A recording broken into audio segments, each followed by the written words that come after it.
जय जगन्नाथ। दर्शक बंधु, आपण जदि तरल झाड़ा भोगुंट मेडिसिन तो खाती हेले गोटे जिनस के भूल करेंगे ना, शरीर को बारंबार ओदा करेंगे ना।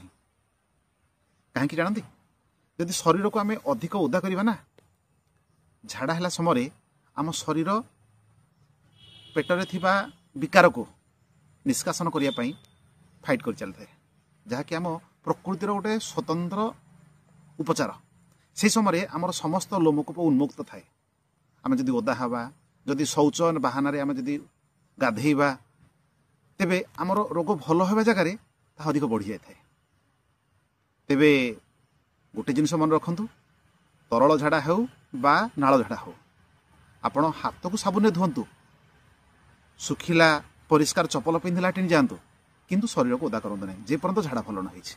ता सहित मेडिसिन खातु, आउ लुण लेंबू सरबत को पी चलतु, निश्चित आराम पाइबे। रही।